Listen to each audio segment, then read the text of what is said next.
हमारी सरकार जब बनी तो एक व्यवस्थाएं बदलने की बात होती रही कि व्यवस्थाओं को जो बनी हुई है कई वर्षों से उसको बदलने की बात बार बार हमारी सरकार और माननीय मुख्यमंत्री जी करते हैं।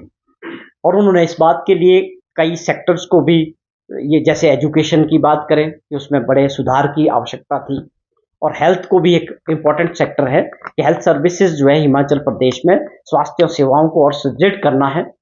और जो हमारे मेन बड़े हॉस्पिटल्स है, मेडिकल कॉलेजेस है, आप आईजीएमसी की बात करें, टांडा मेडिकल कॉलेजेस की बात करें, और दूसरे मेडिकल कॉलेजेस है, चंबा है, हमीरपुर है, मंडी है, हम इस लेवल में चाहते हैं कि इसको इतना मजबूत किया जाए कि लोगों को इलाज कराने के लिए आप पीजीआई चंडीगढ़ या बाहर जाने की आवश्यकता या प्राइवेट हॉस्पिटल में ना रहे।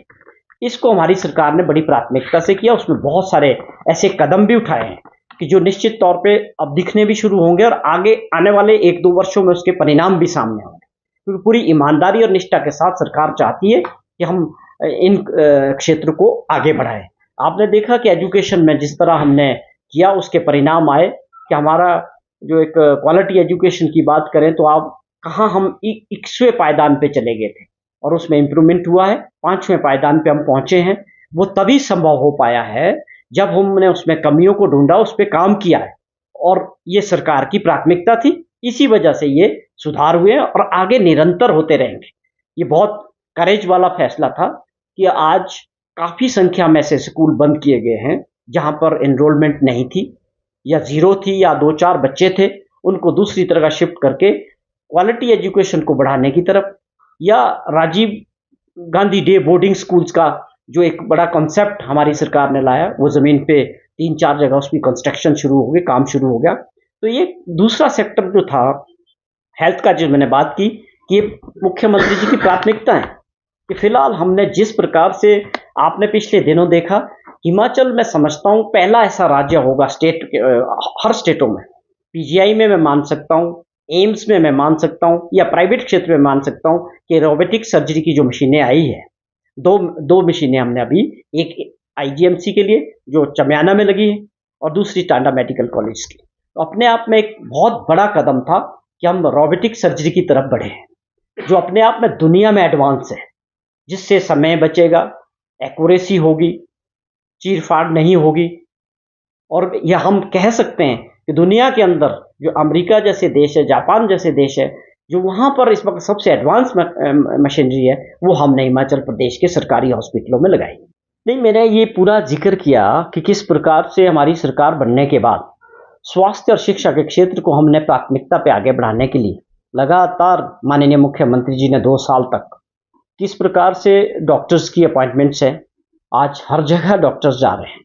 और आप समझें कि इनका जो कैडर था हेल्थ का और डायरेक्टर मेडिकल एजुकेशन का, 2 अलग अलग किया। उसका भी यही कारण था कि कुछ लोग, हम डॉक्टर्स को, उनको पैरामेडिकल स्टाफ को भेज देते हैं, वो हेल्थ में जाके ट्रांसफ़र करा देते थे, ट्रांसफ़र वाले हेल्थ वाले जो है मेडिकल कॉलेजेस में चले जाते थे, उससे बड़ा दिक्कत आ रही थी। तो ये भी एक बड़ा कदम था कि हम स्वाभाविक तौर पे कर भी रहे हैं, करेंगे भी। मैंने जिक्र किया, क्या ये बड़े फैसले नहीं है? क्या आज रोबोटिक सर्जरी की मशीन्स आई है? क्या आप समझें कि पेट स्कैन की हम बात करते हैं, या मैंने कहा कि आपको आज हम 3D टेस्ट ला, जो दुनिया की सबसे एडवांस एमआरआई मशीन्स है। और इसके अलावा एक बड़े प्रोजेक्ट पे काम हो रहा है जिसको मुझे लगता है काफ़ी रूपरेखा तैयार हो चुकी है। उसमें मुख्यमंत्री जी ने एक आदेश दिए हैं कि हमने एक जायका के तहत बहुत बड़ा एक प्रोजेक्ट हेल्थ सेक्टर के लिए बनाया, जिसमें पूरे प्रदेश के अंदर उस प्रोजेक्ट के जरिए एडवांस टेक्नोलॉजी की, एक्सरे से लेकर सारी टेक्नोलॉजी एडवांस करने वाली है। वो एक रेवोल्यूशनरी कदम होने वाला है। और ये ठीक है कि आज हम इसके कदम ले रहे हैं, अगले 6 महीनों में इसके रिजल्ट्स दिखने शुरू हो जाएंगे। हमने अगर तय किया है कि हमारे standard IGMC medical college Shimla या टांडा मेडिकल कॉलेज को पहले फेस में हम चाह रहे हैं कि पीजीआई के और एम्स के स्टैंडर्ड में टेक्नोलॉजी, मशीन, स्टाफ देना है। और अभी आप देखें कि हमने बड़ी संख्या में नर्सेज की भर्ती की। मुख्यमंत्री जी ने कहा था कि मुझे बड़ी हैरानी होती है कि किस प्रकार से एक मरीज के पीछे कितनी नर्सें होनी चाहिए। वो बिल्कुल बहुत कम संख्या थी, उसको पूरा किया। और उसके अलावा देखें आप कि जो स्पेशलाइजेशन कर रहे थे डॉक्टर, मैं हैरान हूं कि कहीं ऐसे फैसले पूरे देश में दिखा दें। जिनको केवल डॉक्टर्स को स्टडी के टाइम 60,000 रुपया मिलता था, उनका स्टाइफंड 1,20,000 रुपया कर दिया, और दूसरे जो पीजी करते थे उनके 50,000 से कर रहे थे, उनका 1,00,000 कर दिया। और एक और फैसला किया था कि जो पीजी बच्चे करते हैं वो केवल 12-14 घंटे से ऊपर सर्विस अपनी सेवा नहीं देंगे, कि लगातार 36-36 घंटे डॉक्टर्स काम करते हैं।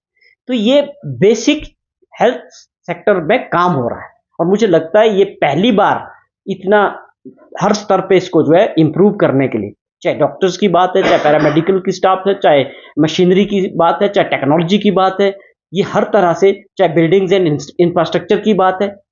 मैंने अपने 40 साल के जीवन में इतने बड़े लेवल पे हेल्थ सेक्टर को फोकस करते किसी सरकार को नहीं देखा है। तो मैं ये समझता हूं कि थोड़ा सा इंतजार आप हम सब करें, नड्डा जी भी को भी थोड़ा इंतजार करेंगे।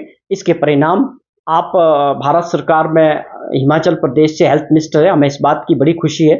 जो मुहिम हमारी सरकार ने और मुख्यमंत्री जी ने स्वास्थ्य सेवाओं को सुदृढ़ करने की हिमाचल में शुरू की है, मैं निश्चित तौर से कह सकता हूं नड्डा जी का भी इसमें हमको as a health minister of India पूरा सहयोग मिलेगा।